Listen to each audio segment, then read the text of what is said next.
A stranger in a strange land. He is no one.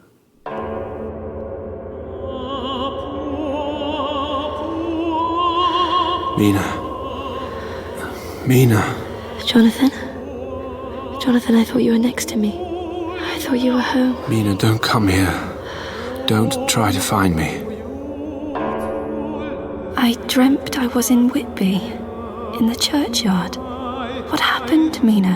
What happened to us there? Lucy, be mine. Yes, Arthur. Yes. But who will look after you if I leave you? Renfield? Why are you crying? I want to be as tall as my master. I am no longer young, and the walls of my castle are broken. Jonathan, my love, where are you? 3 women coming towards me. I'm lying down. Their teeth are so white, lips like rubies. Kiss me, all 3 of you. Now. He is young and strong. There are kisses for us all.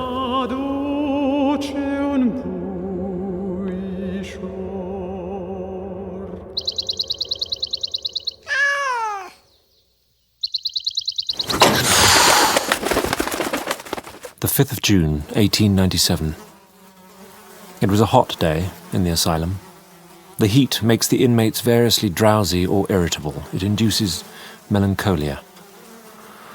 Today, my concentration wanders. The inmate Renfield is the sole distraction from my own depression. His hobby is catching flies. No, Renfield, there are too many now. You must get rid of them. But may I have 3 days to do it, Dr. Seward? Please? Yes, you may. He's turned his mind now to spiders, and has got several large ones in a box. He feeds them his flies and uses half his food in attracting them from outside. The spiders are now as great a nuisance as his flies. A fly, Dr. Seward. A big one. Here, in my hand. Renfield? What? It's very good and wholesome. It's life. Strong life. And it gives me life. May I have my notebook back, please? Why do you jot down these single numbers, Renfield, then add them up in batches? Why not? Endeavouring not to constantly replay this morning's events, I was feeling finally brave, resolute. I called upon Miss Lucy Westenra. Dr. Seward! Did Mother want to see you? No. Sorry I gave you no warning. You don't need to warn us. It's not bad news, is it? No, it's more social. Good. Shall I ring for tea? Thank you. How are your patients? Oh, they're well. Well, not completely well, of course, but well. Well, they're sheltered. Miss Lucy? Yes? I have come here to ask something of you. Shall I get Mother? She's just lying down. No, it's you, specifically. Are you all right? Yes. You have a bag packed in the hall. I'm going to Whitby with my friend, Mina Murray. I've not met her. It's marriage. Would you consider... I feel very strongly towards you. Love you. What? You look rather shocked. Yes. It was a mistake. I'm mistaken. I thought you might... But you don't. You're shocked. I'm sorry. Please don't apologise. Perhaps I should have written. I thought the best way was to ask. I should go. You don't have to leave. No, you wouldn't want some time to think about. No, you don't want that. I'm sorry. Please, no. I must go. Thank you. Thank you. And here I sit, locked back in with my mad folk. I shall take chloral in order to sleep. If only it could erase one's incessant emotions as well. How awful for you. It was. Because he's a good man. I hate to hurt him. He's been very kind to Mother throughout her illness. One day, someone will come along and you'll fall. He has.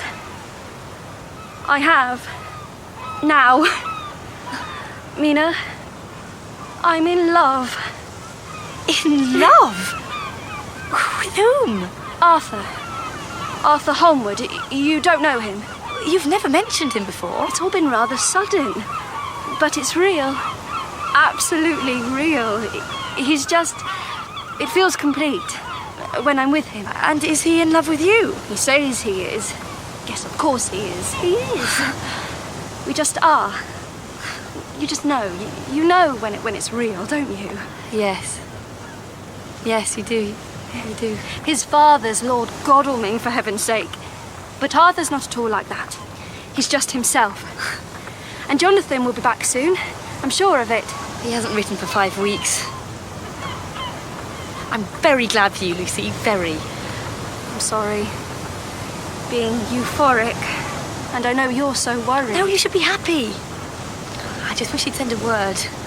A line. You said yourself that all things Western slow down after Budapest. Yes, but one can't help but think about illness. The fevers over there. He's sorting through contracts and there's no post. That's all it is. Yes. And look, we must celebrate. You're like him, Mina. He's very intelligent and intuitive and funny and he's beautiful. He reads to me. I shall like him very much if he makes you happy. Jonathan will be back within the month. I can sense it. I keep having an image of him trapped somewhere. He's probably drinking beer in some remote inn. No post, but plenty of vodka. Possibly. Let's head back. You mustn't get ill again.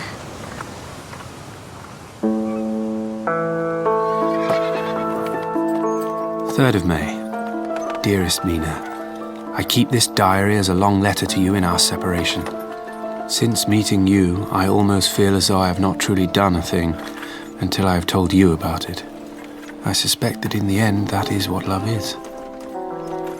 Bistritz was an interesting old place. The Count had booked me into the Golden Krone Hotel. From there, a diligence to the Borgo Pass, where I would be met. As we left, the landlord's wife approached me. Jonathan Harker, do you know where you go? Take Christus for Mother. Your mother's sake. She placed a rosary around my neck. Not a typical day for a solicitor's clerk. Sorry, yes, a solicitor, as of last week. The beauty was extensive. There was everywhere a bewildering mass of fruit blossom. Apple, plum, pear, cherry. By the roadside were many crosses. Peasant men or women kneeling before a shrine. When it grew dark, the passengers became excited, restless. Where are we, driver? Borgo Pass. I looked out, but there was no sign of the Count's vehicle. You come on to Bakovina. Return tomorrow. Better the next day. I'm afraid I can't. The Count's expecting me. Let me out here, I'll simply wait. No. Travel on with us. Look, there. Isn't that a carriage? Coming down the cliff road? Whoa! It drove at an incredible speed towards us. The Count's carriage stopped. I climbed in. I looked back at my late companions. They crossed themselves.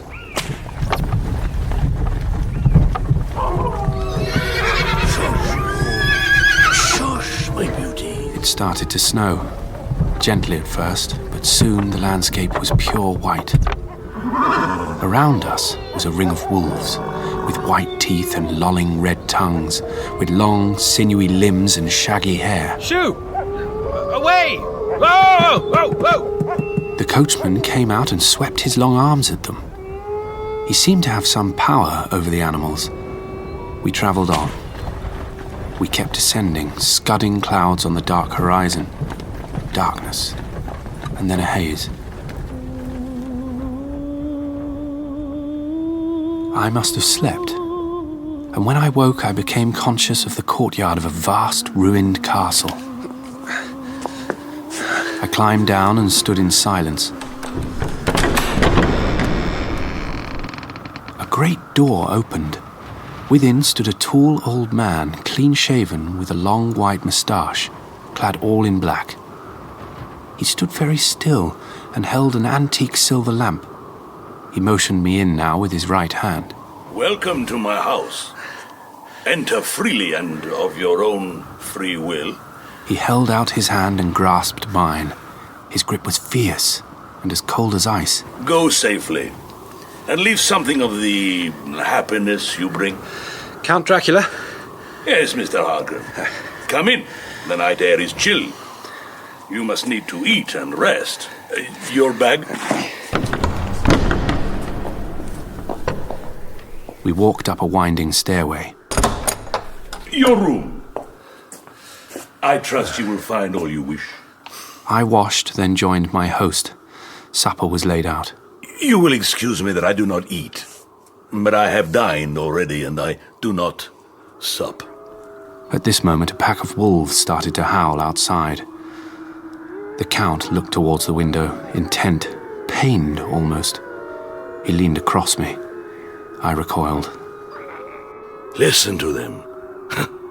The children of the night. What music they make. The profound feelings of the hunter. But you must be tired. Your bedroom is all ready. Sleep now.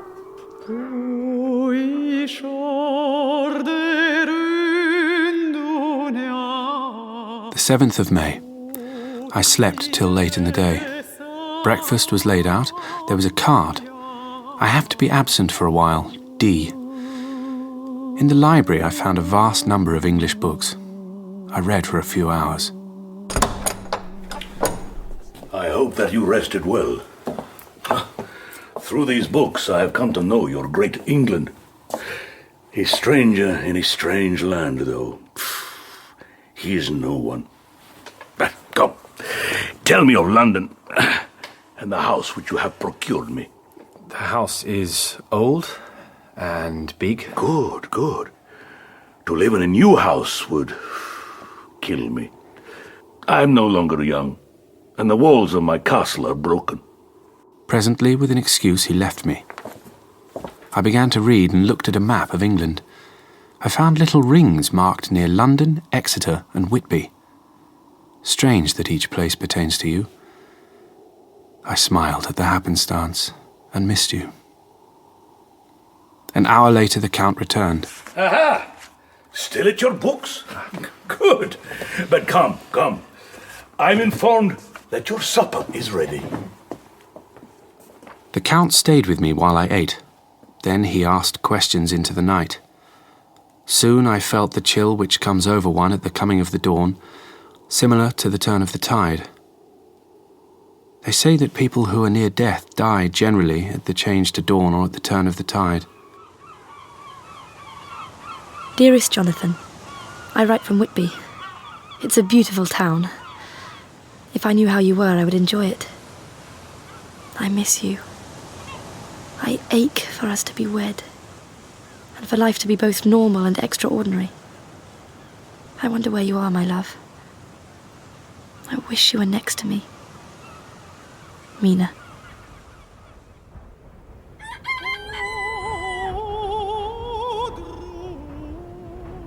Darling Mina, I hope that you are well, my love. Last night I was talking till around 5 with the Count. This morning, well, the details... I had hung my travelling mirror by the window and had just started to shave. Good morning. What? Oh, I didn't see you.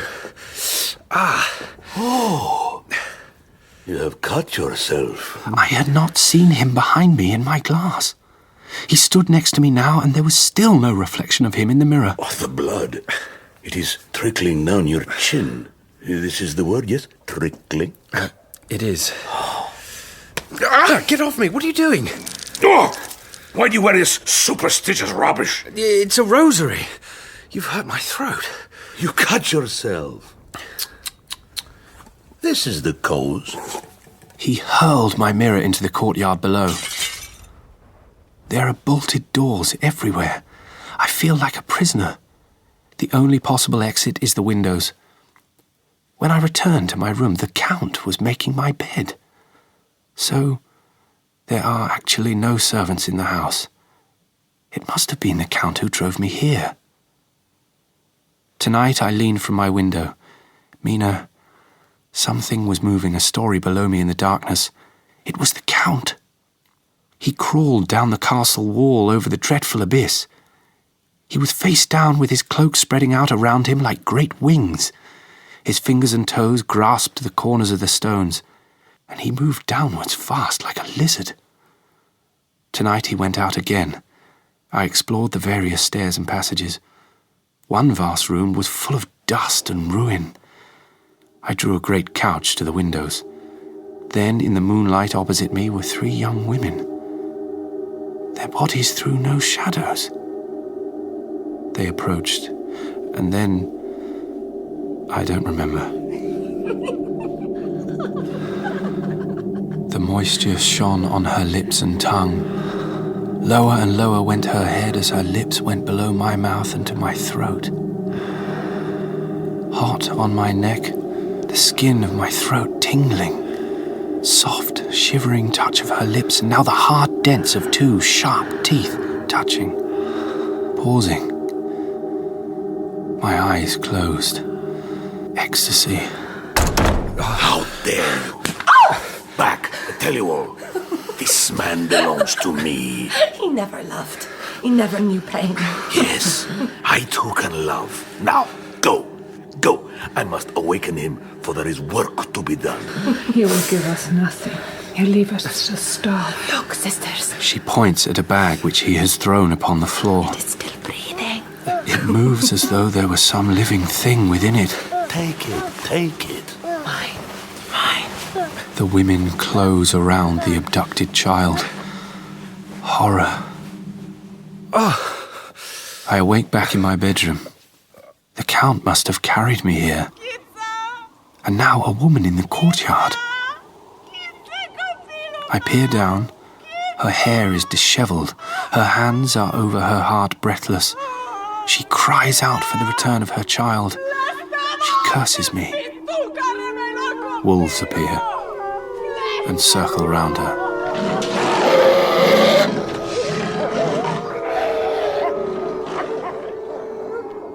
A heap of inert clothes and blood. I feel no pity. I know what has become of her child, and she is better dead. Tonight I shall escape through the window and scale the walls. Goodbye, Mina, if I fail. Lord, help me and those to whom I am dear.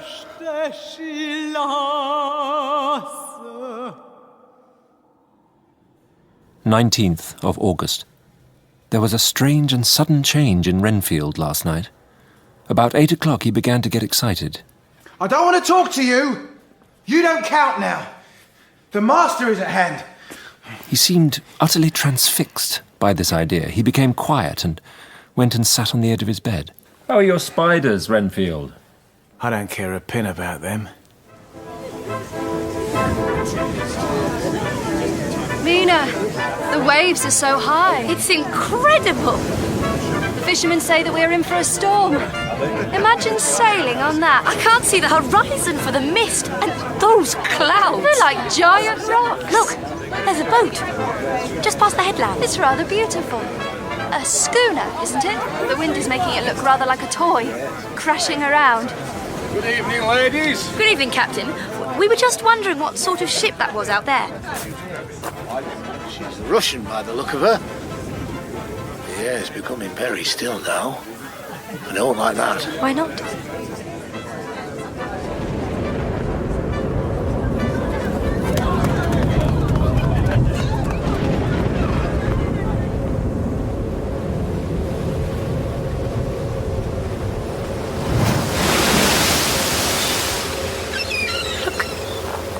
Schooner, it's racing towards us. Aye. It's faster than any boat I've seen before. It'll crash into the rocks if it keeps up that speed. Seems to be negotiating them as if it had charted them. It's not slowing down a jot. It's coming at the beach. Oh, God. What? Oh, God save us. Look away, Miss Murray. Miss Westenra, I'd go home if I were you. He's dead, isn't he? Aye, he is. Lashed to the wheel. I've never seen a dead person before. I've seen too many. Could no one help him? Where are the rest of the crew? None of them are coming out. Please, Miss Murray, will you take Miss Westenra and yourself back to your rooms? It's really too awful. His head is swinging with the motion of the boat. Don't, Mina. Let's go home. Look, his hand, he's clutching a crucifix. But the binding cord has cut his flesh to the bone. Please, no more. There's someone else. Or is it... No, it's a black dog. It's half the size of a man. Where? It's jumped onto the beach, miss. It's running off up the cliffs. I feel rather faint. Come, let's get you home. Good night, Captain. Good night, ladies. God bless.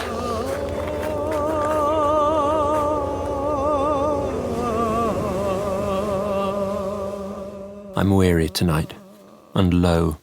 If I don't sleep at once.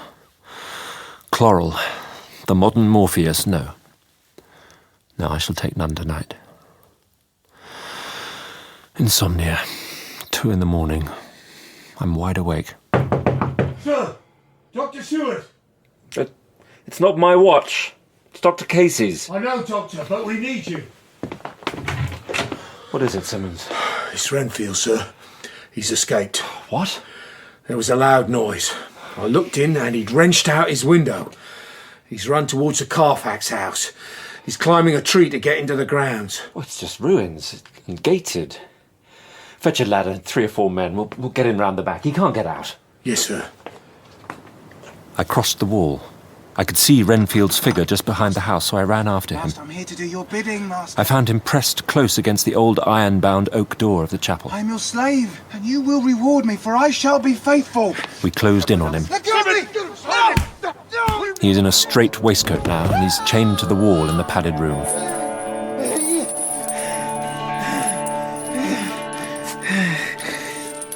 I shall be patient, Master.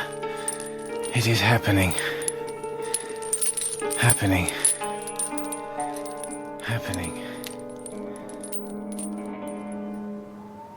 11th of August. I woke up around midnight and looked across. Lucy's bed was empty.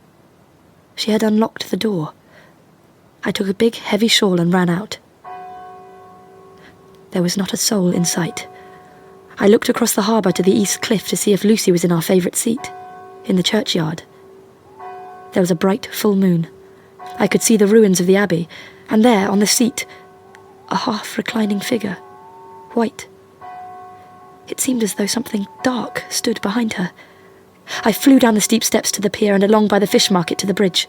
Are you cold, my child? Yes. Shall I warm you? Shall I wrap you in a coat of fur? Yes. You must first ask me to enter you. Come.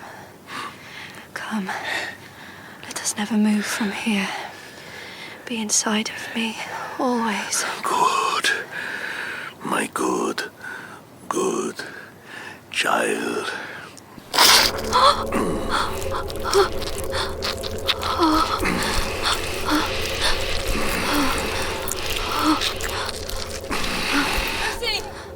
Lucy! Mina is coming. The dark figure behind her raised its head. I could see a white face and red, gleaming eyes. I go, my love. I ran to her. Lucy was half reclining over the back of the seat. I flung my warm shawl over her, fastening it at her throat with a safety pin. I must have pricked her with it, for she put her hand to her throat and moaned. Lucy Westenra, you must come home now. She rose without a word. We are home and Lucy is sleeping.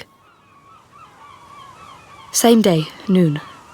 Lucy looks better this morning, revived. But my clumsiness hurt her. The pin made 2 little red points on her neck, and on her nightdress a little blood.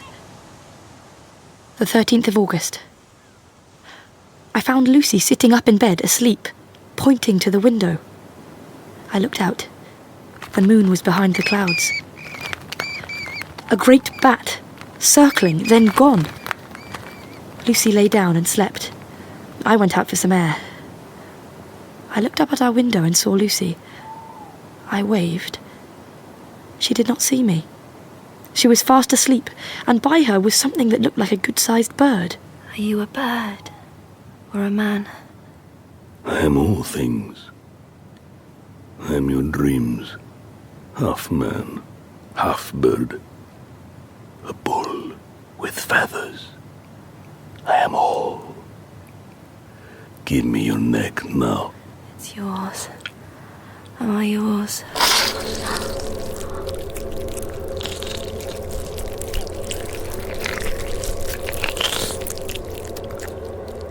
Good. I go. When I came back into the room, she was moving back to her bed, but slowly, as though she was in pain. She was holding her hand to her throat. She is paler, and there is a drawn, haggard look under her eyes. 15th of August. I rose later than usual. No news from Jonathan, and Lucy seems to be growing weaker. At night, I hear her gasping as if for air. She refuses to see a doctor. Last night, I found her leaning out the window, asleep. Lucy? Lucy, what are you doing? Lucy?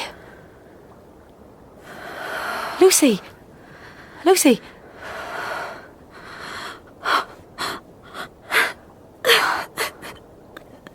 I'm ashamed. Of what, my darling? I don't know, Mina. I do. I'm no longer... I have lost... You're tired is all you are. I'm confused. You're seeing a doctor on our return to Hillingham. No. Yes, you are. Come to my bed. Oh, you're like ice. I wrapped my arms around her. She shivered and started in her sleep. The tiny wounds on her throat are larger than before. The edges of them are faintly white, with red centres. 19th of August. Joy, joy, joy! At last, news of Jonathan. He has been ill, that is why he did not write. He's being looked after by nuns in a hospital in Budapest. I am to leave in the morning and go over to him. I shall help to nurse him and then bring him home. Budapest, 24th of August. My dearest Lucy. Well, I found my dear one. Oh, so thin. He's only a wreck of himself, and he does not remember the past few weeks. Mina, there should be no secret, no concealment. I've had a great shock. What happened is written in this notebook, and I do not want to know it. Take it and keep it. Read it if you will. I put the book under his pillow. We are to be married in an hour. Jonathan sat up in bed, propped up with pillows. When he kissed me and drew me to him, it was like a solemn pledge between us.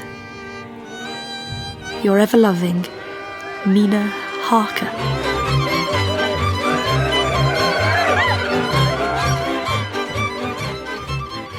Hillingham, 24th of August. Arthur came to lunch. He looked quite grieved when he saw me. You look very pale. Are you all right? Hardly slept, but no matter. What kept you awake? Are you troubled? No, I'm sorry. I promise I won't be a sickly wife. Don't apologise. Why don't I call in Jack? Jack Seward. He'd be happy to come over. Don't contact him. It's just lack of sleep. But Jack's brilliant. He's helped your mother hugely. Don't ask Dr. Seward to examine me, please. But he's a friend. Your friend, not mine. Was there a problem between Jack and your mother? No. Why can't you just listen to me sometimes? I do. I'm sorry. I just think I'm more tired than ill. What does your mother think? I haven't told her. Mother's in a lot of pain. I'm not going to bother her with a sore throat and a touch of short breath. Your throat? You didn't say. Let me see. No! All right. Get your friend in. That's fine. I've upset you. No, never. I'm sorry. You and Jack? Are friends. Ignore me. I'm just in a vile mood. Forgive me. At the request of Arthur Holmwood, I have undergone an examination of his fiancée, Miss Lucy Westenra. Diagnosis: she is somewhat bloodless, but I could not see anemia. The problem seems to be mental. Lucy Westenra. I hope you did not see my hands shake as I took your pulse. So, what are the main complaints? It wasn't I who asked you here, Dr. Seward. Although I consider your work excellent, of course. No, I know. It was your fiancé. Congratulations. Thank you. I didn't know that you and Arthur were friends. Oh, yes. Old friends. So, your symptoms. Arthur mentioned a lack of sleep. Yes. And I have trouble breathing sometimes. I'm lethargic. As a child, I used to walk in my sleep, and when I was in Whitby, I started to do that again. And here, now you're at home? No, I've not been sleepwalking here. Cough for me. I'm going to put my hands here to feel the rhythm of your breath. Is that all right? Of course. Take a big breath. And hold it in. And out. And short breaths now.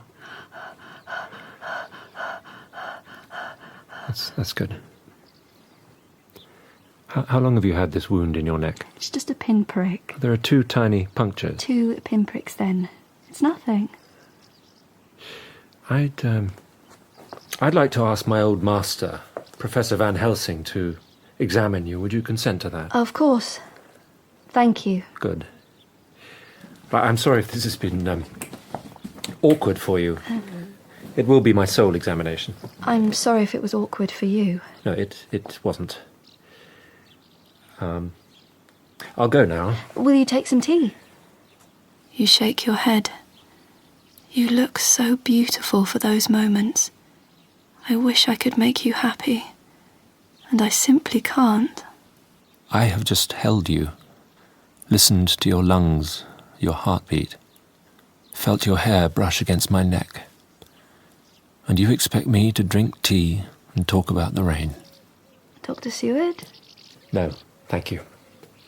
Goodbye, Miss Westenra. Lucy. Arthur is a very fine man. He is. Goodbye. And you leave. I wonder if I shall dream again tonight. Of the man-bird. Lucy.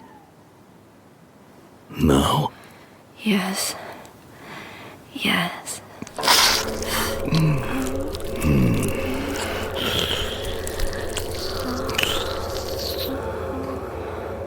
Enough? I have more. So do I.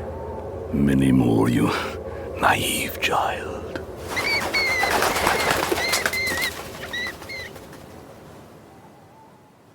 Three days later, Van Helsing examined Lucy. Life and death, Jack. This is life and death. I will speak further of it when we have time, but for now it is imperative that you come back with me to Miss Lucy's rooms. We went upstairs. When I saw the change in her, I was shocked. In days, her health had seriously deteriorated. She was pale and so thin. There must be a transfusion of blood at once.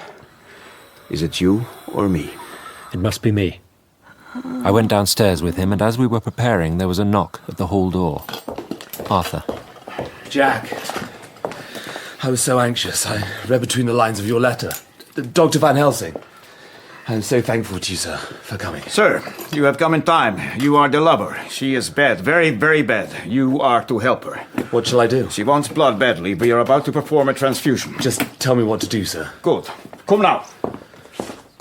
We all went up to Lucy's room. Arthur. Arthur. Darling. Am I so bad? Did they call for you? Not at all. I was just missing you. Liar. Miss Lucy, I have a draft for you here. To drink.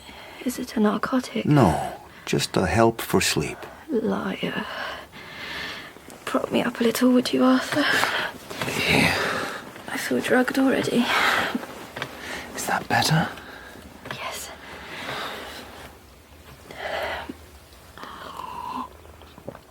Now, recite for us a poem. Any poem. A child's song.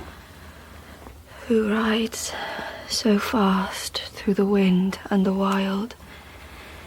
It is the Father, holding his child. The Earl King. He took the child.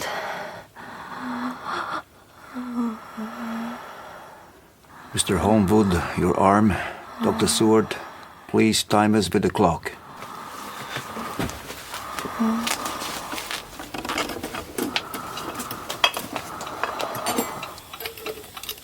As the transfusion went on, something like life seemed to come back to Lucy's cheeks.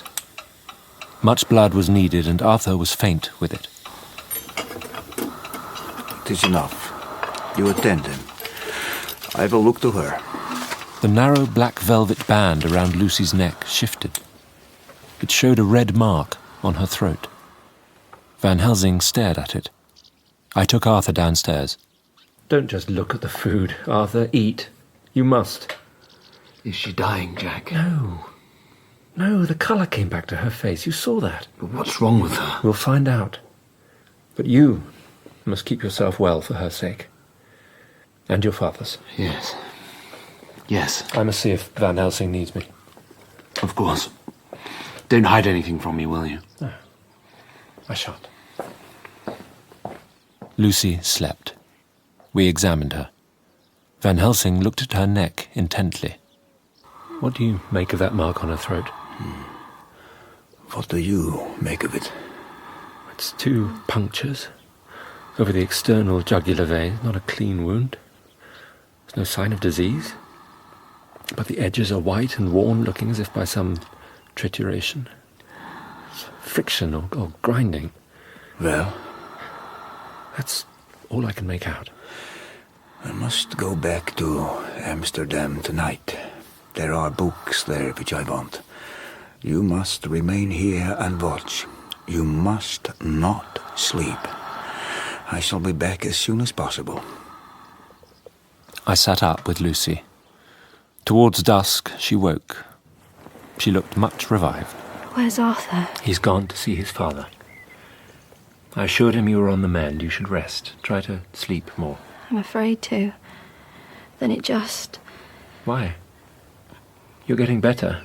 You know that. I dread what I'll see. In my sleep state. Why? What have you seen? I don't know. I fear it. Look, I'm not leaving the room. And if I see any evidence of bad dreams, I will wake you. Thank you. Then I shall try to sleep. And like a child, as soon as she had given up the will to battle against sleep, she went to it, oh so suddenly, and looked so peaceful. Her lips were slightly parted, and her breast rose and fell with the regularity of a pendulum. There was a smile on her face. In the early morning, her maid came, and I returned to the asylum. Renfield was steady. He had been quiet.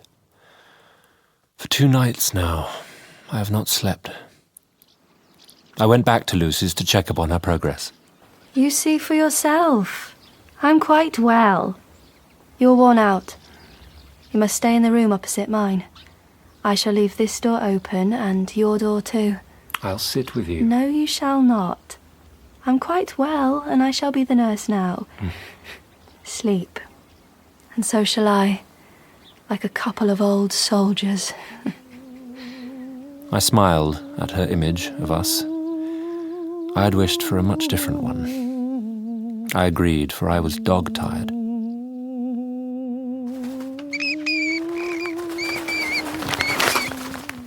Undo the band around your neck. Yes. Yes.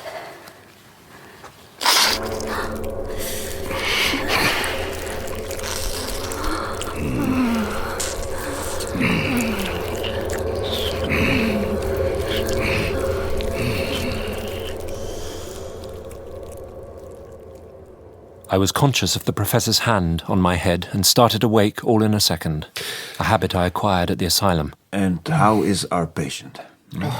Come, where is she? I opened the blind, whilst Van Helsing stepped over to the bed. God in Himmel.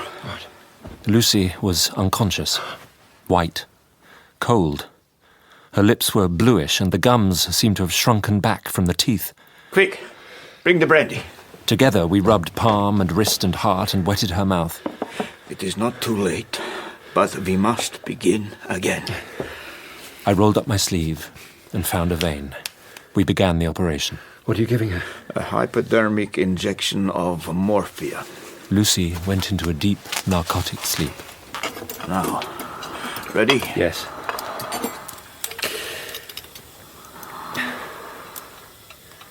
I felt curiously proud when I saw a faint tinge of colour steal back into the pallid cheeks and lips. Enough. You took more from Arthur. He is her lover, her fiancé. You have work to do for her and for others. This will suffice. How could Lucy have been drained of so much blood? How? These tiny punctures, they're so ragged. The edges look exhausted, no? Indeed. Where is the nearest telegraph office? About a mile down the hill. Good. So, I shall be back presently. Lucy woke, alert, a few hours later. What happened last night? I feel less well than yesterday. Sometimes you can feel a setback to progress, but you're still making a good recovery. So I simply slept? Yes. Oh, strange. How is my mother? She's not too well, but Lydia is looking after her, and they talk a lot. Yes, incessantly. Good.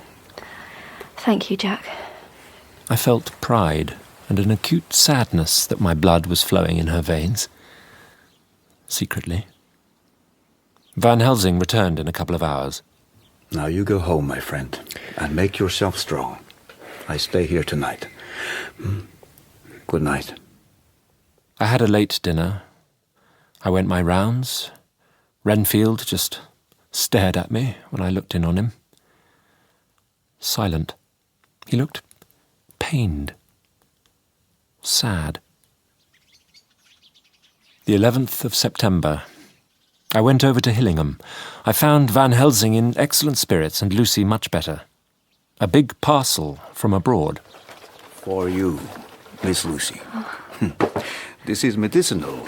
They go in your window, round your neck, and so you sleep well. Flowers? Boxes of them, just like a star of the opera. There. Beautiful. I don't think opera divas wear garlic around their necks, Professor. They are from Harlem. Come with me, friend doctor, and you shall help me deck the room with it. First he locked the windows, then rubbed the flowers all over the sashes, the door and fireplace too. He made a second wreath for Lucy's neck. There. Take care you do not disturb it, and do not tonight open the window or the door. I promise. And thank you both 1,000 times for all your kindness to me. I came back to the asylum, tired but content. Something about Van Helsing's absolute faith made me feel hopeful, joyful even. And being so close to Lucy. Lucy Westenra, soon to be Lucy Holmwood. Yes, well, joy comes, and as fast it is smarted or blasted. I heard Renfield talking to himself through the walls. Some banging and shouting. The 13th of September. Van Helsing and I arrived at Hillingham at 8 o'clock. It was a lovely morning, bright sunshine. Lucy's maid greeted us. You'll be glad to know, sirs, that Miss Lucy is better. I looked into her room and saw her, but did not go in, lest I should disturb her. Good. Very good. I checked on her in the night. She was sleeping so sound she never heard me come in, but the room was terrible stuffy. I chucked those flowers out and opened a bit of the window to let in some air. Excuse me, sirs.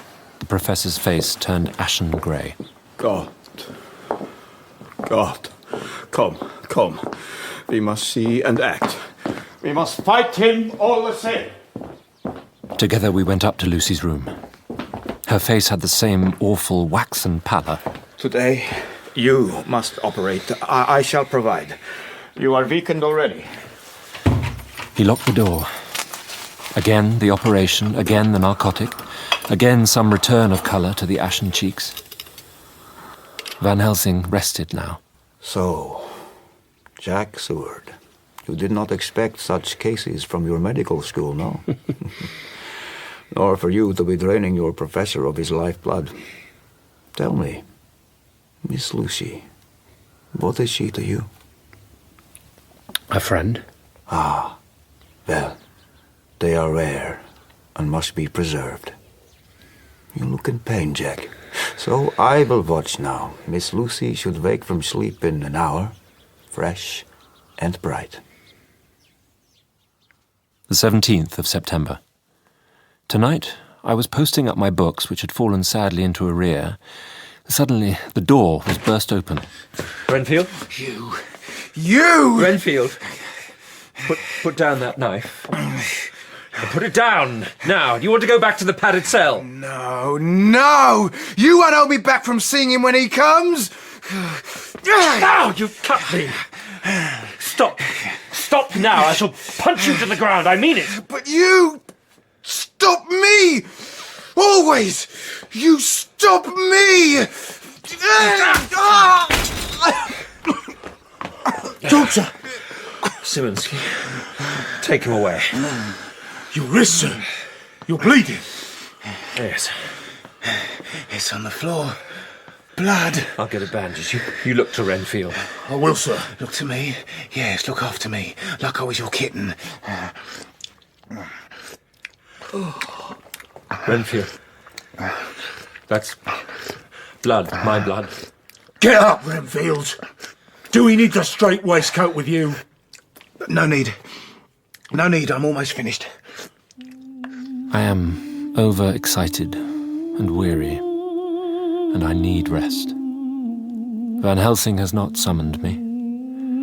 Tonight, I could not well do without sleep. A telegram. 17th September. Was called away. Do not fail to be at Hillingham tonight. If not watching all the time, frequently visit and see that flowers are as placed. Do not fail.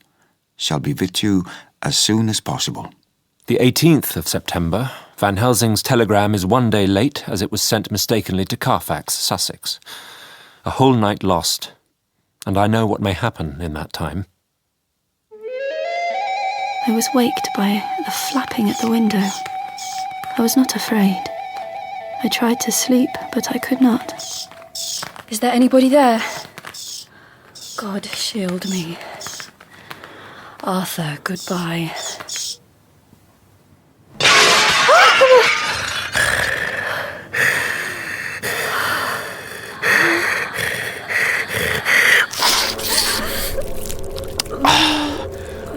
Do not fear, my child. All is pleasure.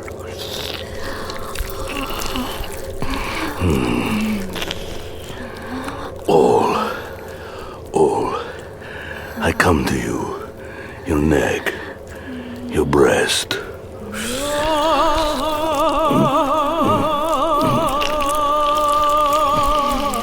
Always.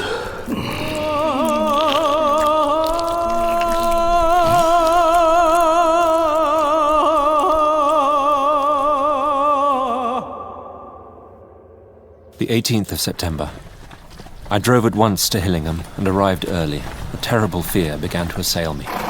We stopped at the gate, and there was Van Helsing running up the avenue. How is she? Did you not get my telegram? I only received it this morning. Then I fear we are too late. God's will be done. There was no sound from her room.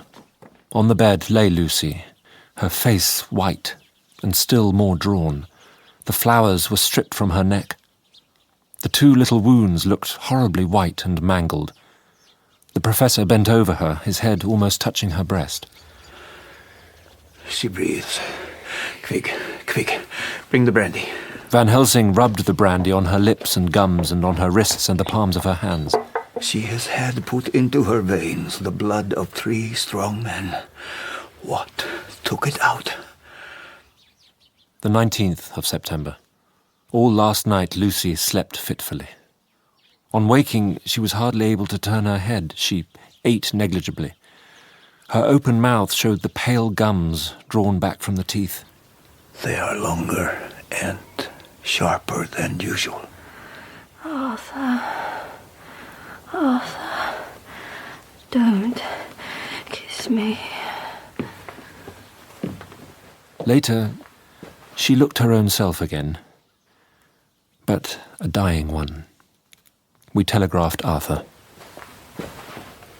Jack, is Lucy dying? Yes, I believe so. I cannot conceive of a world in which she is not somewhere. Nor I. You love her, don't you? I do. Yes. Well, who could not? Sit near her. Lucy will know you're there in some sense.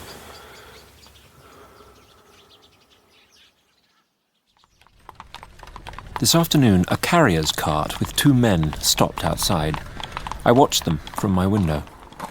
They pointed towards Carfax and asked the porter about access to the ruin. Renfield leant from his window below mine. Dogs! Curs!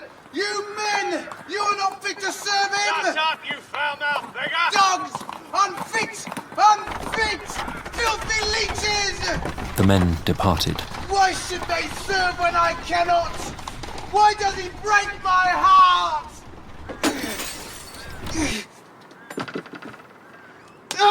Renfield landed on the courtyard awkwardly, his foot at an angle. Simmons! It's Renfield!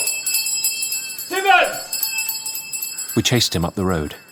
He ran after the cart, which had on it some great wooden boxes. He rushed now at the carters. He pulled one of them off and began to knock his head against the ground.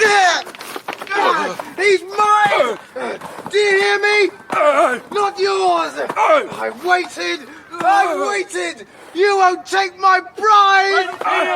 Renfield! Get off, man! Simmons! Go, get him off! We began to master him. The attendants put a straight waistcoat on him. I'll frustrate them! They shan't rob me!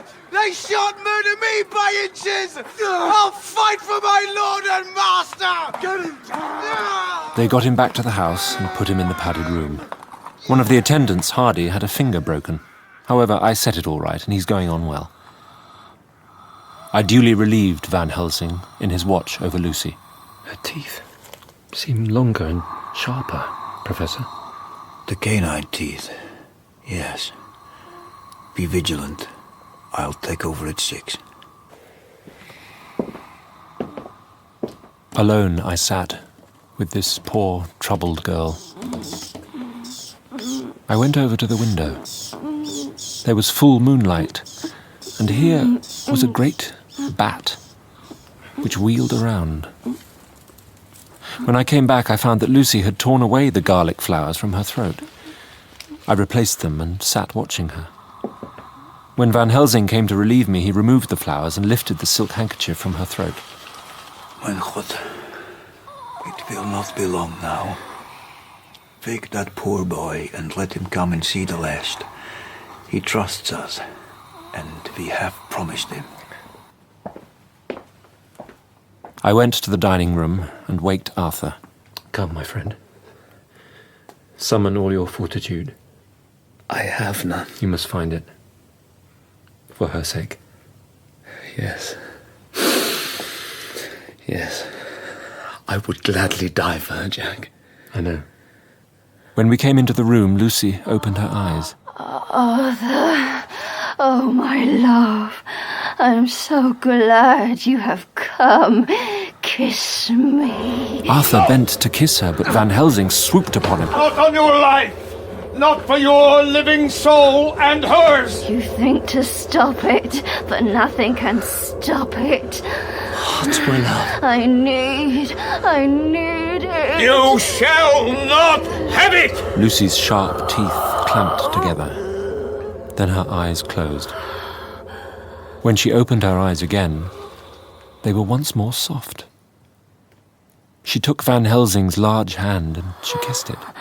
My true friend and his. Oh, guard him and give me peace. I swear it. Come, my child. Take her hand in yours. and kiss her on the forehead, and only once. Their eyes met instead of their lips, as at that moment she lost consciousness. And so they parted. Van Helsing took Arthur's arm and drew him away. It is over. Poor girl. There is peace for her at last. It is the end. Not so, alas. Not so. It is only the beginning. What do you mean? Just what I say. It is the beginning.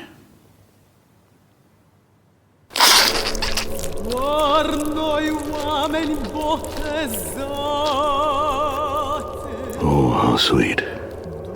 How sweet they are. The profound feelings of the hunter.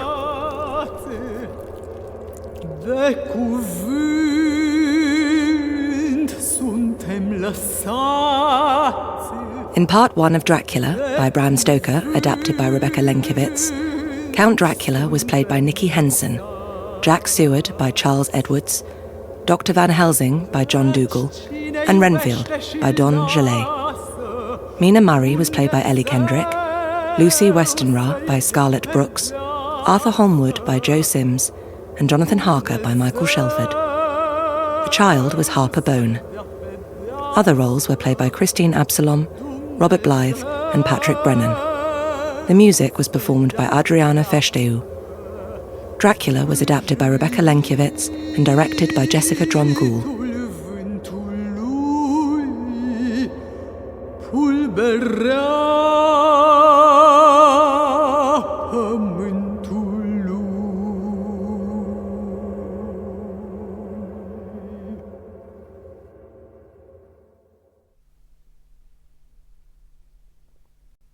Always hiding, always running, always feeding. The lot of the exile is a poor one. My castle is broken, and I have no home but the warmth of strangers.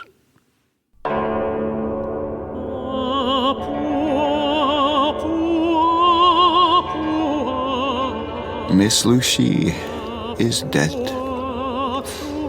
How was the blood lost or wasted? And why in the pampas are there bats that come out at night and open the veins of cattle and horses and suck dry their veins? In some islands off the western seas, there are more bats which hang on the trees all day. Then when the sailors sleep on the deck, the bats flit down on them, and the men die.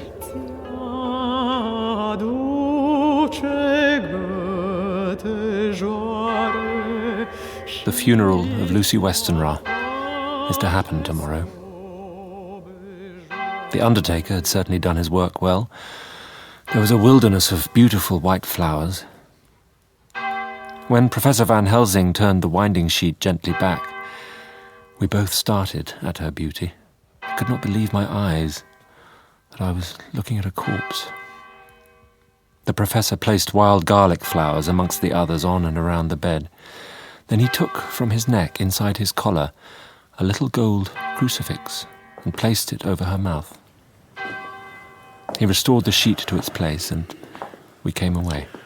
Tomorrow I want you to bring me, before night, a set of post-mortem knives. Must we make an autopsy? I want to operate, but not what you think. Let me tell you now, but not a word to another. I want to cut off her head and take out her heart. What? The girl's dead. Why mutilate her poor body without need? Why do it? It's monstrous. There are things that you know not, but that you shall know. Will you not have faith in me? I will, Professor. I must. We came back to town quietly, taking a bus to Hyde Park Corner. We walked down Piccadilly. Jonathan was holding me by the arm the way he used to in the old days. Ow! Suddenly, he clutched my arm so tight that he hurt me. Mina, look! He's there! Who? That man in black. I can't look again. Describe him to me. Well, he's tall, thin, he has a black moustache and a pointed beard. And what else? Large white teeth. They're pointed like an animal. Yes. Do you see who it is? No. It is the Count. But he's grown young, Mina. It's him. When we got home, I decided the time had come to read the diary of Jonathan's time abroad. For his sake. But before I could start it, the world went dark. Jonathan? Mina? What is it? What's happened? A telegram. It's... Darling, shall I read it? Yes. Oh, my love. Oh, come here. How? I was with her. She was... How? A few days after the funeral, I walked over Hampstead Heath to visit Lucy's tomb, alone. A policeman stopped me as I walked away from the place. Excuse me, sir. I wondered if you'd seen a child on its own at all. No? Someone gone missing? There's been a spate of children disappearing on the heath. Well, they'll find their way home eventually, but we suspect there's an animal on the loose. The children are bitten. They all have the same wounds on their neck, and they all talk about seeing and following a bloofer lady, they call her. Young uns, you see, sir. We found a child on Shooter's Hill this morning. Emaciated, he looked to me. He's in the hospital now. I'm sorry. I shall take special attention. Oh, thank you, sir. 23rd of September. Jonathan is better after a bad night. Dr. Van Helsing has come and gone. Oh, what a strange meeting. I gave him my written account of all the recent events. He bowed and settled himself in a chair with his back to the light. He became absorbed in the papers, whilst I went to see after lunch. When I came back, I found him walking hurriedly up and down the room. He rushed up to me and took me by both hands. Oh, Madam Mina, how can I say what I owe to you? These papers, open the gates. And your husband, tell me of him. Is he quite well? Is all that fever gone? And is he strong and hearty? He was almost recovered, but when we were in town on Thursday last, he had a sort of shock. He thought he saw someone who recalled something terrible, something which led to his brain fever. You think me a fool and Jonathan a madman. I have learned not to think little of anyone's belief, no matter how strange it may be. May I give you the copy of Jonathan's journal when abroad? You'll read for yourself and judge.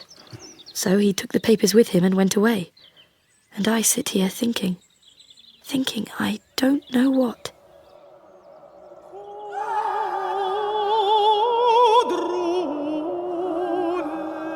Renfield has become, to all intents, as sane as he ever was. I had a letter from Arthur, written on Sunday, and from it I gather that he is bearing up wonderfully well. Van Helsing and I discussed the children who'd been going missing. Well, the injuries these children sustained? It's like Lucy's. 2 holes puncturing their neck. And what do you make of it? Whatever it was that injured her has injured them. That is true indirectly, but not directly. Do you mean to tell me, friend Jack, that you have no suspicion as to what Miss Lucy died of, not after all the hints given, not only by events, but by me? Of nervous prostration following a great loss or waste of blood. And how was the blood lost or wasted? My thesis is this. I want you to believe. To believe what? To believe in things that you cannot. You think, then, that those so small holes in the children's throats were made by the same that made the holes in Miss Lucy? I suppose so. Would it were so? No, it is worse. Far, far worse. What do you mean? They were made by Miss Lucy. Are you mad? Would I were. Tonight I go to prove it. Dare you come with me? Yes. We dined at Jack Straw's castle, along with a little crowd of bicyclists and others who were genially noisy. About 10 o'clock we started from the inn. It was then very dark. At last we reached the wall of the churchyard, which we climbed over. We found the Westenra tomb. Van Helsing went about his work systematically. Holding his candle, he located Lucy's coffin. Another search in his bag, and he took out a turn screw. What are you going to do? To open the coffin. You shall yet be convinced.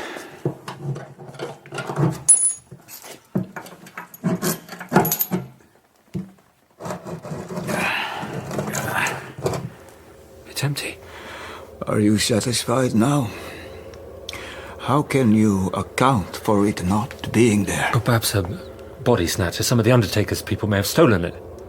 Come with me. He put on the coffin lid again. We opened the door and went out. The 27th of September. It now seemed madness to open the tomb again when we knew that the coffin was empty, but Van Helsing insisted. The place was unutterably mean-looking when the sunshine streamed in. Van Helsing walked over to Lucy's coffin, and I followed. He bent over and again forced back the coffin lid, and a shock of surprise and dismay shot through me. There lay Lucy, seemingly just as we'd seen her the night before her funeral. She was, if possible, more radiantly beautiful than ever, and I could not believe that she was dead. The lips were redder than before, and on the cheeks was a delicate bloom. Is this a juggle? Are you convinced now? See her teeth. They are even sharper than before. With this and this, the little children can be bitten. Are you of belief now, friend Jack? No, she may have been placed here since last night. Indeed, that is so. And by whom? But someone has done it. And yet she has been dead 1 week. Most people in that time would not look so. I had no answer for this. Van Helsing studied the face of the dead woman, raising the eyelids and looking at the eyes. She was bitten by the vampire when she was in a trance, sleepwalking. What? You start. In trance she dies, and in trance she is undead too. There is no malign there, see, and so it make hard that I must kill her in her sleep. What? Kill her? If she is dead, as you believe, then what difference, my friend? How will you do it? I shall cut off her head and fill her mouth with garlic. Then I shall drive a stake through her body.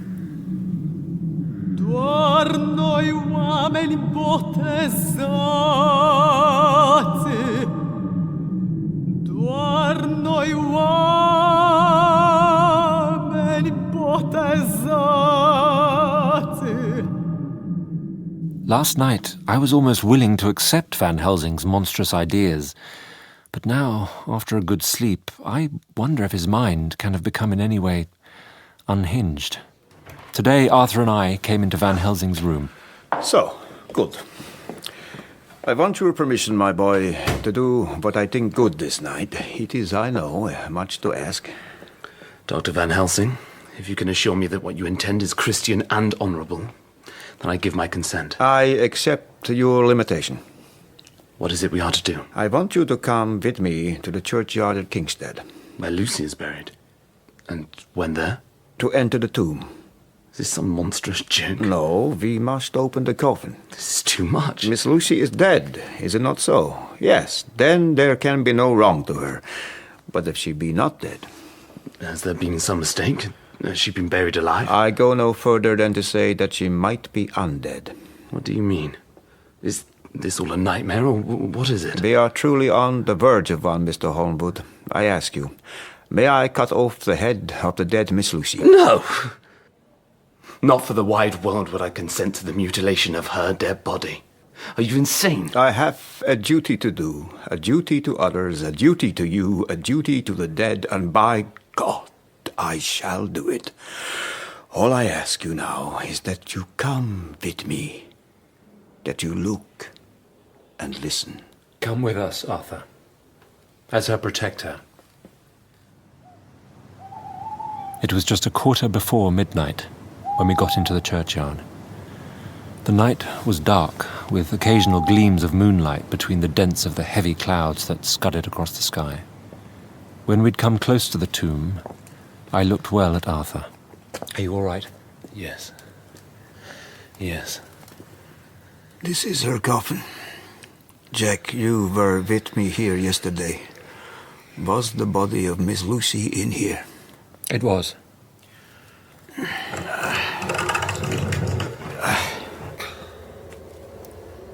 It's empty.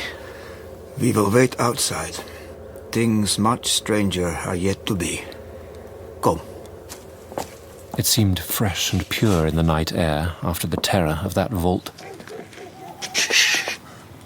Van Helsing pointed, and far down the avenue of yews we saw a white figure advance, a dim white figure, which held something dark at its breast. The figure stopped, and at that moment a ray of moonlight fell upon the masses of driving clouds and showed in startling prominence a dark-haired woman dressed in the cerements of the grave. We could not see the face, for it was bent down over what we saw to be a fair-haired child. Lucy. It was Lucy Westenra, but yet how changed. The sweetness was turned to adamantine, heartless cruelty, and the purity to wantonness. Van Helsing raised his lantern. By the light that fell on Lucy's face, we could see that the lips were crimson with fresh blood, and that the stream had trickled over her chin and stained the purity of her lawn death robe. When Lucy saw us, she drew back. Her eyes ranged over us. They blazed with unholy light, and the face became wreathed with a voluptuous smile. With a careless motion, she flung to the ground the child that up to now she'd clutched to her breast. Lucy advanced to Arthur with outstretched arms and a wanton smile. Come to me, Arthur. Leave these others and come to me. My arms are hungry for you. Come, and we can rest together. Come, my husband, come. Van Helsing sprang forward and held between them his little golden crucifix. No! No, it hurts! No! Within a foot or two of the door, Lucy stopped. If ever a face meant death, we saw it at that moment. Answer me, oh my friend. Am I to proceed in my work? Do as you will, friend. Do as you will. Returning to the tomb, we entered. Lucy lay there in all her death beauty. Is this really Lucy's body? It is her body, and yet not it. But wait a while, and you shall see her as she was, and is. So. What are these things? It is a soldering iron, operating knives, a round wooden stake. And a hammer. I see. All that die from the preying of the undead become themselves undead and prey on their kind. And so the circle goes on, ever widening. Tell me what I am to do. Take the stake in your left hand, ready to place to the point over the heart, and the hammer in your right. Then, when we begin our prayer for the dead, strike in God's name that all may be well with the dead whom we love, and that the undead pass away. Arthur took the stake and the hammer. Van Helsing opened his missal and began to read. Arthur placed the point over the heart, and as I looked, I could see its dint in the white flesh.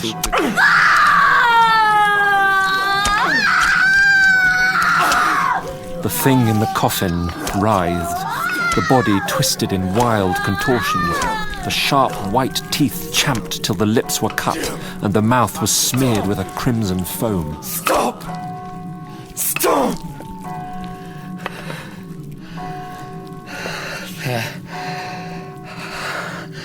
She is Lucy again, isn't she? She is. She is God's true dead, whose soul is with him. Arthur bent, shaken to the core, and kissed her. Then we cut off the head and filled the mouth with garlic. We soldered up the leaden coffin, screwed on the coffin lid, and gathering up our belongings, came away. Colours he made tiny wings. The 30th of September. Mr. Harker arrived at 9 o'clock. He got his wife's wire just before starting. Strange that it never struck me that Carfax, the very next house, might be the Count's hiding place. We had enough clues from Renfield. All things bright and... The bundle of letters relating to the purchase of the house were with the transcript. I looked in on Renfield. He was calm, singing. Great and small. Mr. Harker, Mrs. Harker, it's a pleasure. Ours too. A pleasure to meet you, Doctor. And I'm sorry for your for everything you've been through. Well, we shall all work together. It will be for the greater good. Absolutely. So, we have traced the Count's coffins. There should be 50 of them in the old chapel at Carfax, unless any have since been removed. We have the papers for the consignment. Good. I wonder, Doctor, might I meet your patient Renfield? I'm fascinated by him after reading your notes. I took Mr. Harker to the study and Mrs. Harker to Renfield's room. Renfield, a lady would like to see you. Why? She's going through the house. Very well. Let her come in, by all means. But just wait a minute till I tidy up the place. His method of tidying was peculiar. He simply swallowed all the flies and spiders in the boxes before I could stop him. Good evening, Mr. Renfield. What are you doing here? My husband and I are staying on a visit with Dr. Seward. Then don't stay. I pray God I may never see your sweet face again. May he bless and keep you. I'm sorry that you don't want to see me. But I do. I mean leave here, this place. He prayeth best who loveth best. All things great and small. For the dear God who loveth us, he made and loveth all. It's Coleridge, rhyme of the Ancient Mariner. Yes, but who is he now who wanders the earth forever? He takes your time, not for conversation like the old sailor, but your time, full stop. He murders you by inches. I don't understand. Leave. Please, go away from here. He is near. Come, Mrs. Harker. You rest now, Renfield.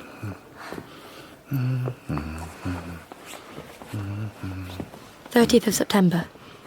We have all been summoned to Dr. Seward's study by the Professor. This vampire which is amongst us is of himself so strong in person as 20 men. Will you join me in trying to defeat him? I answer for Mina and myself. I am with you, for Lucy's sake, if for no other reason. Dr. Seward simply nodded. We all took hands, and our solemn compact was made. So, he may not enter anywhere at the first unless there be someone who bid him to come. His power ceases at the coming of the day. Some of the boxes at Carfax have been removed. We must trace them, then capture and kill this monster. We shall break into Carfax at 5 in the morning. We have tools. Mrs. Harker, we shall see you at breakfast. Yes, Professor. I shall go to bed and pretend to sleep. At 4 a.m., Renfield sent for me. I found him excited, but far more rational than usual. You need to release me from the asylum and send me home. I am recovered. I am sane. I desire to go at once, this very hour, this very moment, if I may. Time presses. I have work to do. Good night. Dr. Seward, please. Let me out of this house at once. Send me away how you will or where you will. In a straight waistcoat, manacled and leg-ironed, even to jail. But let me go. Come. No more of this. Go to your bed.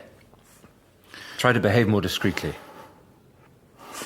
Without a word, he rose and, moving over, sat down on the side of the bed. You will, I trust, Dr. Seward, do me the justice to bear in mind later on that I did what I could to convince you tonight. I will, Renfield. We took our way to the abandoned house next door. I have my whistle. We'll stay together, won't we? It's not for us. It just might be useful. A crucifix for each of you, and put these flowers round your neck. So, here we are.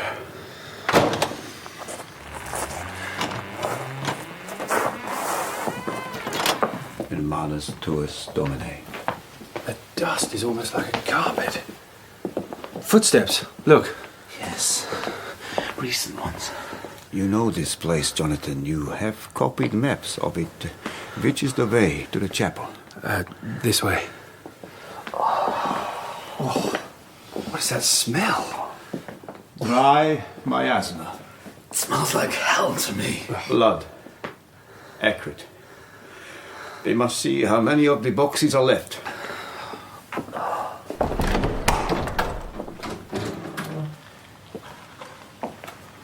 Here. You count the far side, I'll note these. What is that movement in the corner? 18 over there. 11 here. 29 then. Throw a stone into the corner. Something is shining there and it's moving. Yes, I see it. Phosphorescent. Rats. It's alive with them.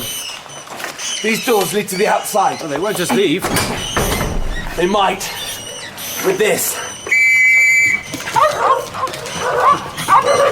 These are your carriers. Yes. The rats poured out of the chapel. The dogs then returned to us. They frisk, no, as though they had been rabbit hunting in a summer wood. They do. They love the taste of the blood.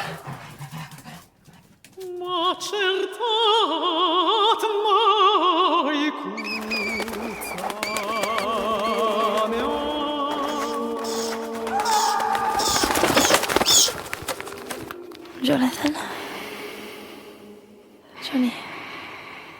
Yes, if you like. I am Jonathan. Johnny. I am every man. May I come to you? Come. Come into me.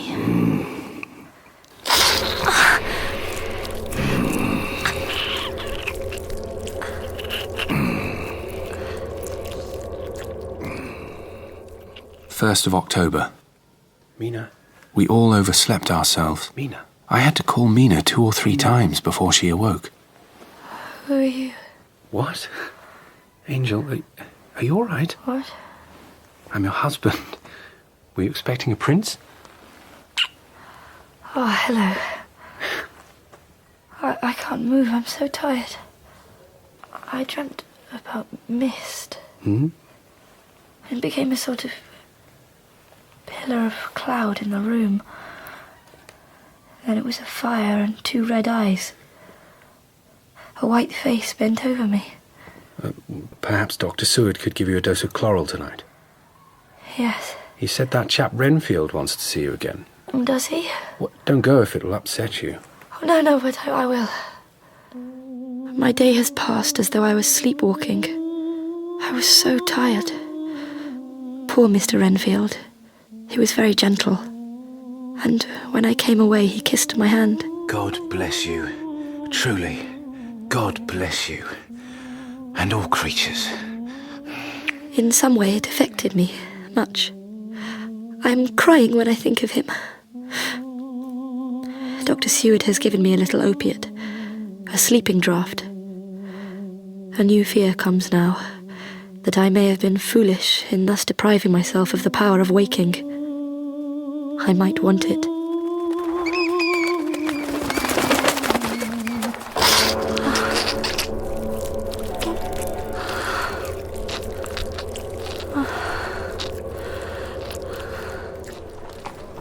At least a few of the Count's boxes were taken to a house in Piccadilly.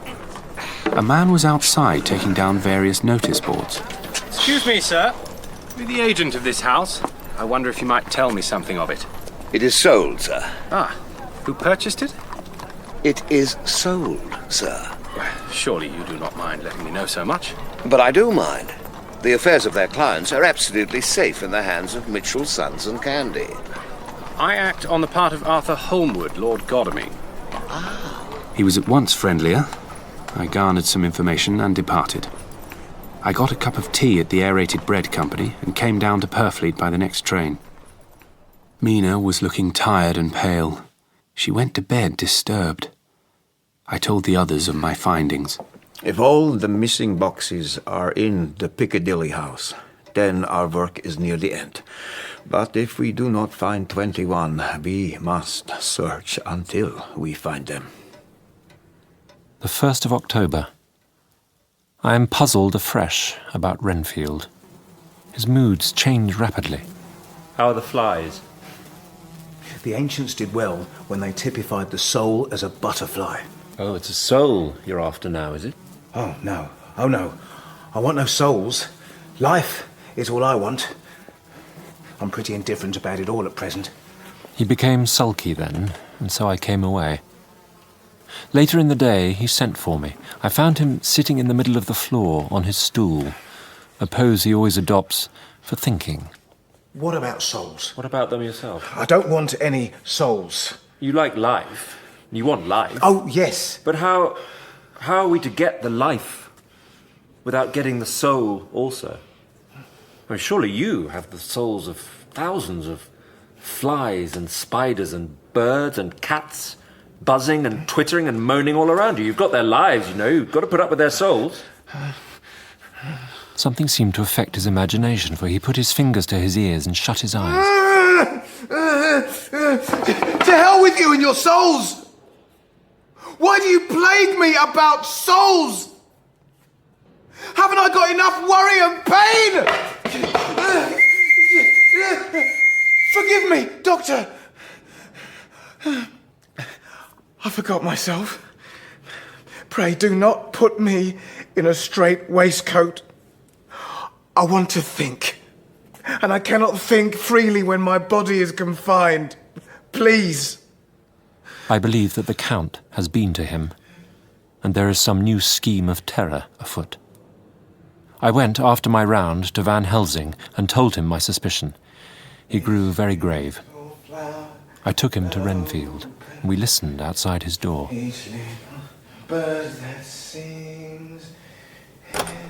When we entered, we saw with amazement that he'd spread out his sugar as of old. Tonight I watched him through the observation trap. He was sleeping soundly. We must sterilize all the imported earth between sunrise and sunset. What is it, Simmons?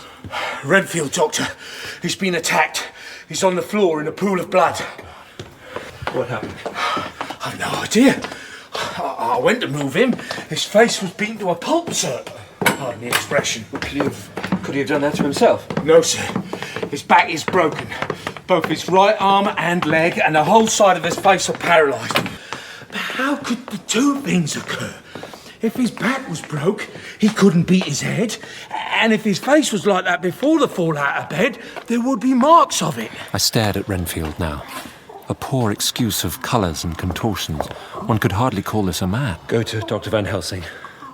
Ask him to come here at once. Van Helsing returned, bearing with him a surgical case. Send the attendant away. We must be alone with him when he becomes conscious. After the operation. Thank you, Simmons. You'd better go your round. Dr. Van Helsing will operate. Sir. Simmons withdrew. The real injury was a depressed fracture of the skull. We must reduce the pressure. The whole motor area seems affected. The suffusion of the brain will increase quickly, so we must trophine at once. As Van Helsing operated, I dreaded the words Renfield might speak if he regained consciousness. He might die at any moment. We shall operate just above the ear.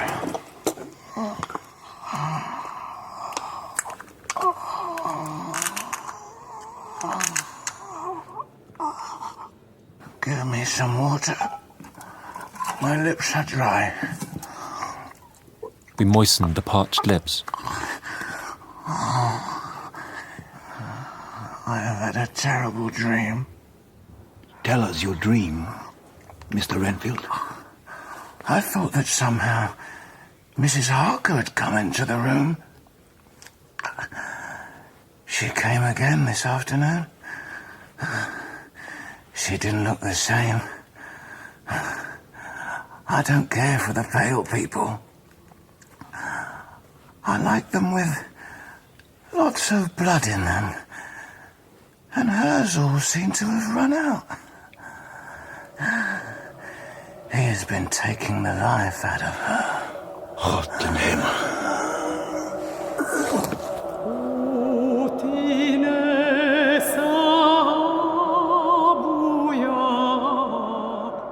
We rushed to the Harker's door.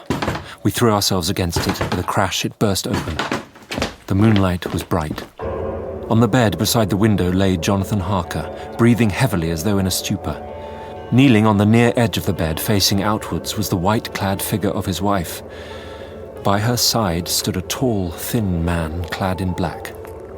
His face was turned from us. It was the Count. With his left hand, he held both Mrs. Harker's hands, keeping them away with her arms at full tension. His right hand gripped her by the back of the neck, forcing her face down on his bosom. Her white nightdress was smeared with blood, and a thin stream trickled down the man's bare chest, which was shown by his torn-open dress. The attitude of the two had a terrible resemblance to a child forcing a kitten's nose into a saucer of milk to compel it to drink. The Count turned to us. With a wrench which threw his victim back upon the bed as though hurled from a height, he turned and sprang at us. Then he leapt through the window. Van Helsing and I moved forward to Mrs. Harker. From her throat trickled a thin stream of blood. Her eyes were mad with terror. Then she put before her face her poor, crushed hands. I can do nothing with poor Madam Mina for a few moments. I must wake Jonathan from this stupor. In God's name, what does this mean? Mina, what is it? Guard her while I look for him. No, Jonathan, you must not leave me. You must stay with me. Stay with us. We are here. Take my crucifix. Whilst this is close to you, no foul thing can approach. You are safe for tonight. We must be calm and take counsel together. I'm clean. I'm clean. I must touch him or kiss him no more. No, Mina, come here. Mrs. Harker, do you remember anything? There was a mist again, and the Count was there. Shh. Silence, my child. Do not play the innocent. It is not our first time.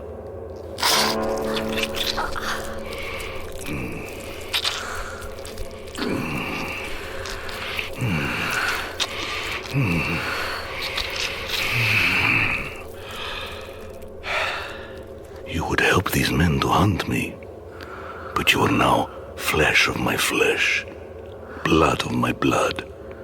When I say come, you'll cross land or sea to do my bidding. Yes. Yes. Yes. Yes. Then he pulled open his shirt, and with his long nails opened a vein in his breast. When the blood began to... He took my hands, restrained my arms, he seized my neck and pressed my mouth to the wound so that I must either suffocate or swallow some of them. Mina. I want to die. It's best that I die, truly. Truly. You must not die. And we must be practical. And you can help us, Miss Mina.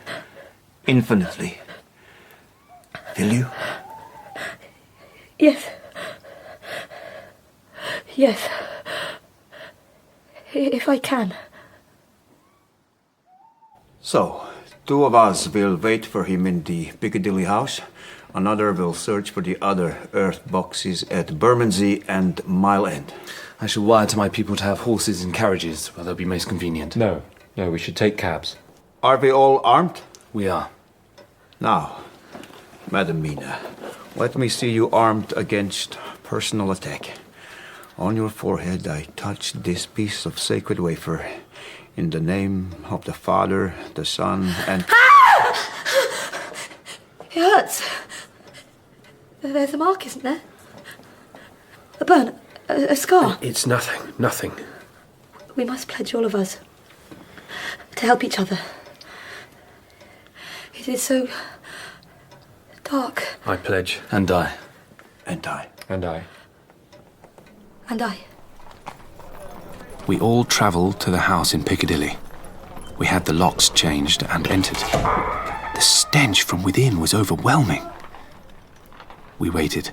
Believe me, my friends, we shall not have long to wait now.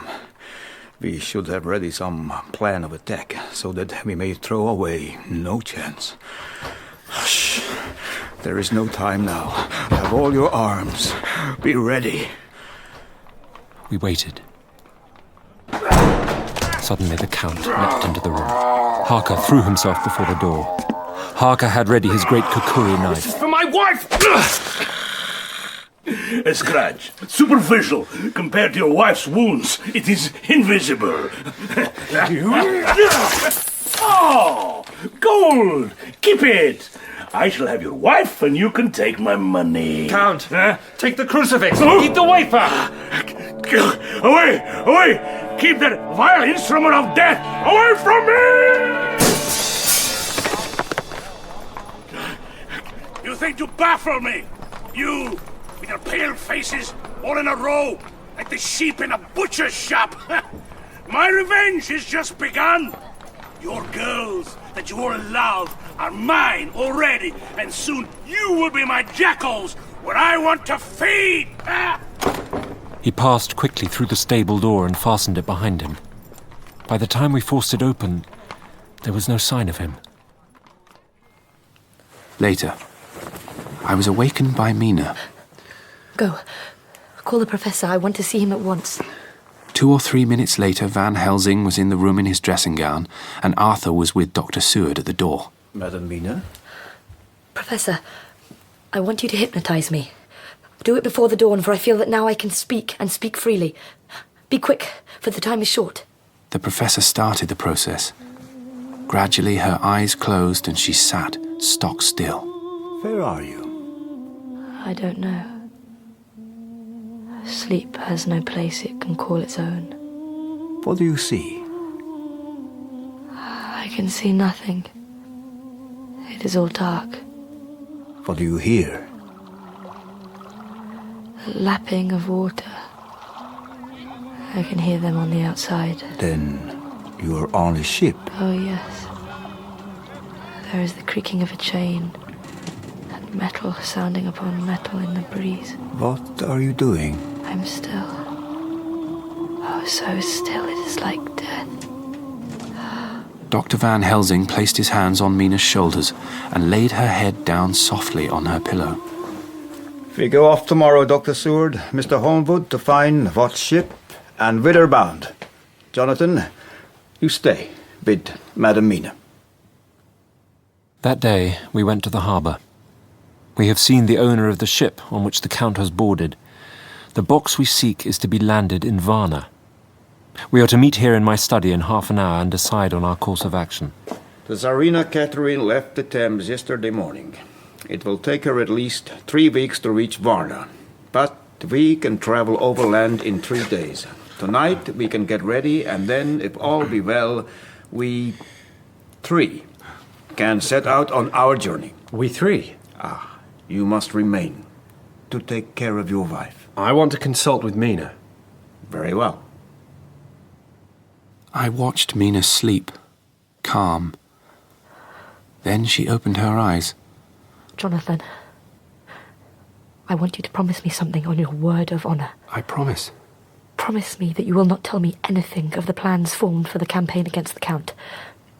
Not a word. She solemnly pointed to the scar. I saw that she was in earnest. I promise. We slept, but Mina woke me early and asked me to call the Professor. Dr. Van Helsing, I must go with you on your journey. But why? When the Count wills me, I must go, by any device. That way you may find him. Good.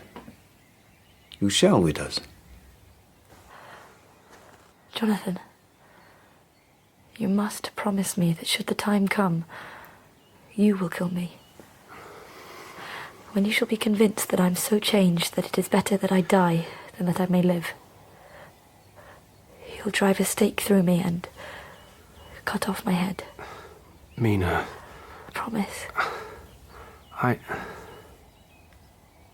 promise. 15th of October, Varna. Throughout the journey, Mina slept nearly all the time. Before sunrise and sunset, however, she is very wakeful and alert. Van Helsing hypnotizes her at such times. What do you see? Nothing. Dark. Waves lapping against the ship. Water. The wind is high. I can hear it in the shrouds, and the bow throws back the foam.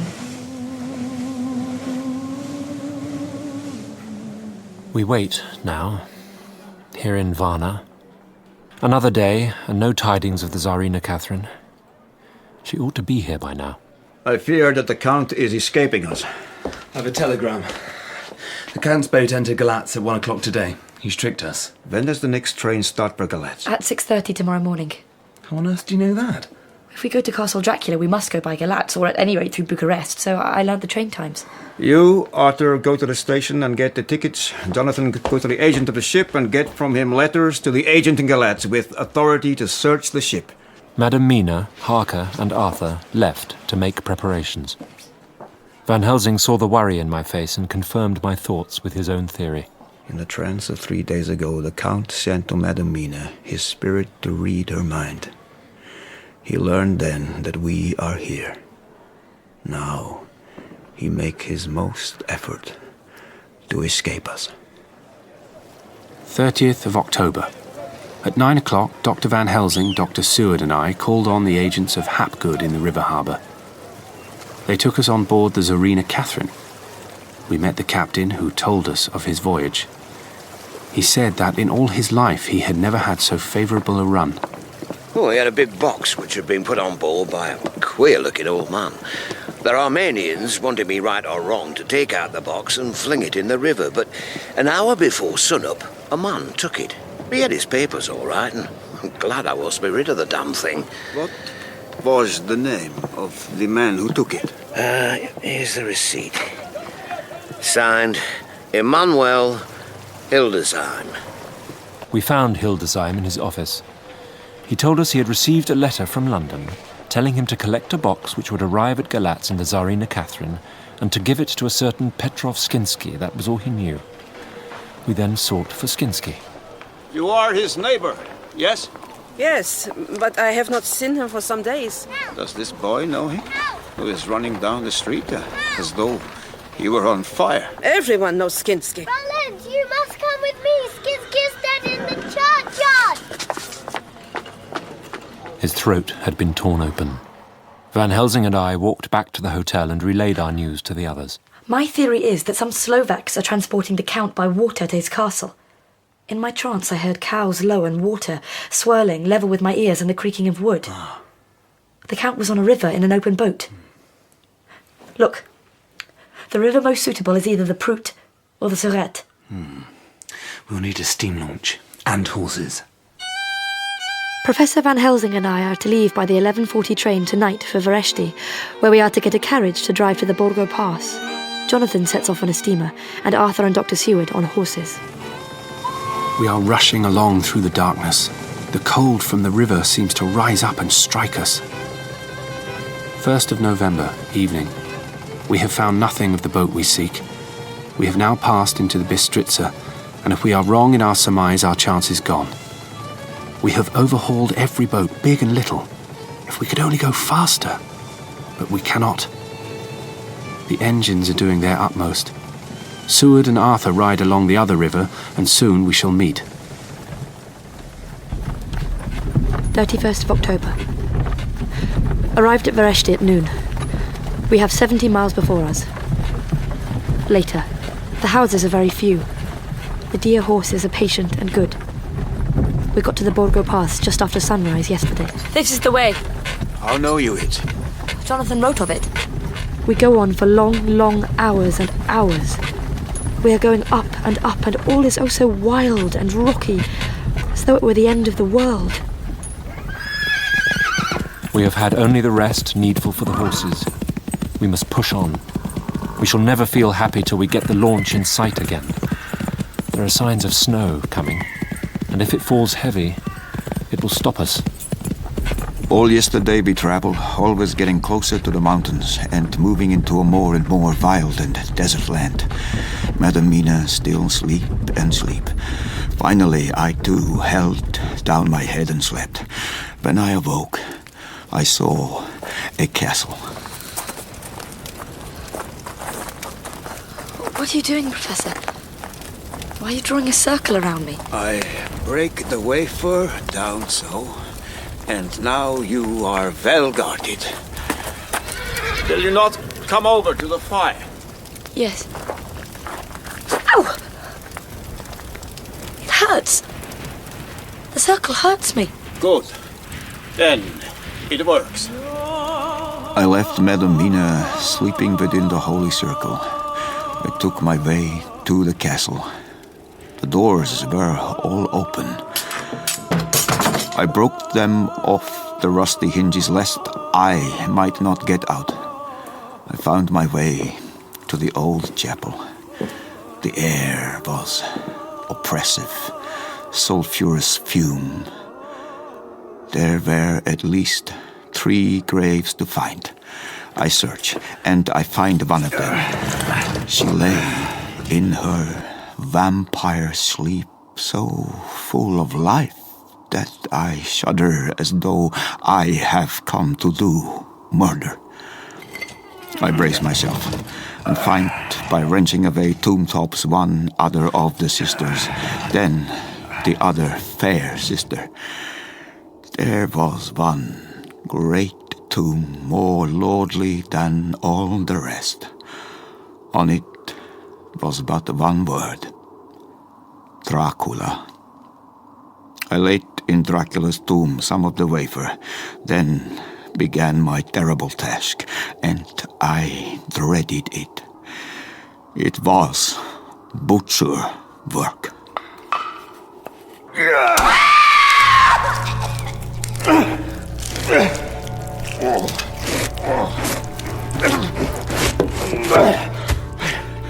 One.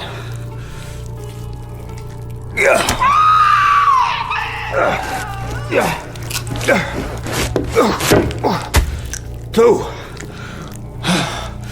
Mein Gott. Again.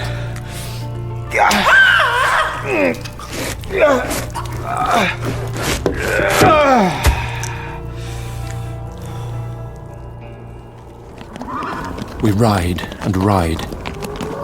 The snow brings the wolves down from the mountains. We ride to the death of someone, God alone knows who or where or what, or when, or how it may be. Before I left the castle, I so fixed its entrances that never more can the Count enter there undead. Then I stepped into the circle where Madam Mina slept. She woke. Come. Let's leave this awful place. Jonathan must be near by now. We started walking down the mountain. We found a sort of natural hollow in a rock between 2 boulders. The professor took me by the hand and drew me in. See, if the wolves do come, I can meet them one by one. Taking his field glasses from the case, he began to search the horizon. Look. Madam Mina, look. Not far off came a group of mounted men hurrying along. In the midst of them was a cart. They were gypsies.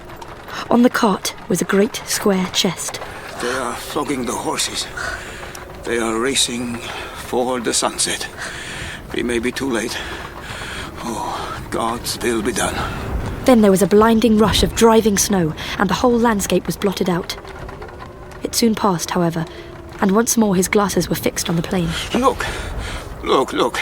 See, 2 horsemen follow fast, coming up from the south.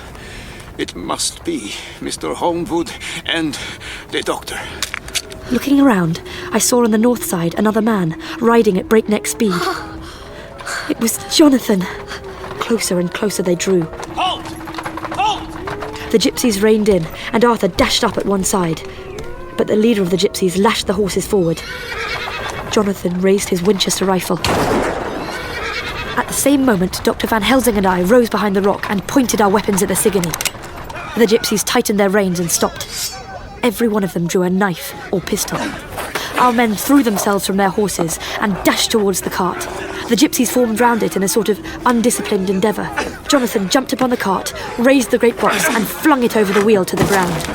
Arthur had to use force to pass through his side of the ring of Sigony. He parried them with his bowie knife.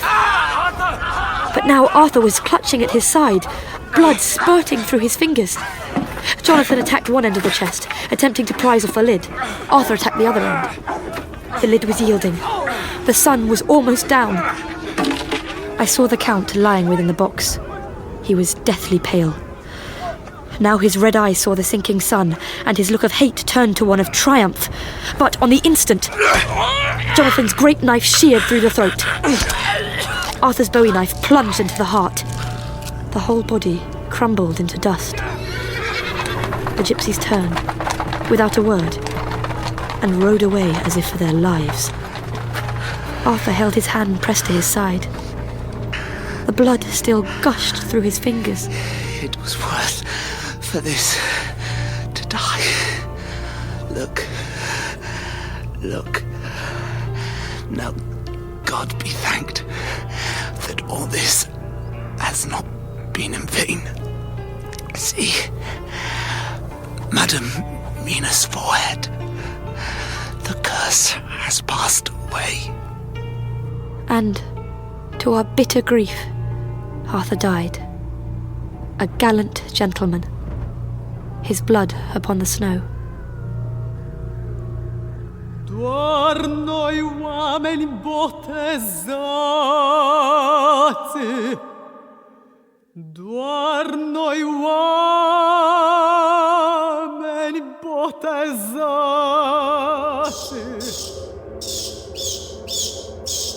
The walls of my castle are broken, and I am no longer young. All things bright and But beautiful, gone, all creatures do you suppose? great and small, Truly? all things wise and wonderful, the Lord Shh, my child. Shush. Căci cine iubește și lasă, In part 2 of Dracula by Bram Stoker, adapted by Rebecca Lenkiewicz, Count Dracula was played by Nicky Henson, Dr. Seward by Charles Edwards, Van Helsing by John Dougall, and Renfield by Don Gilet. Mina Harker was played by Ellie Kendrick, Jonathan by Michael Shelford, Arthur by Joe Sims, and Lucy by Scarlett Brookes. The child was Harper Bone. Other roles were played by Christine Absalom, Robert Blythe, and Patrick Brennan. The music was performed by Adriana Feshteu. Dracula was adapted by Rebecca Lenkiewicz and directed by Jessica Dromgoole.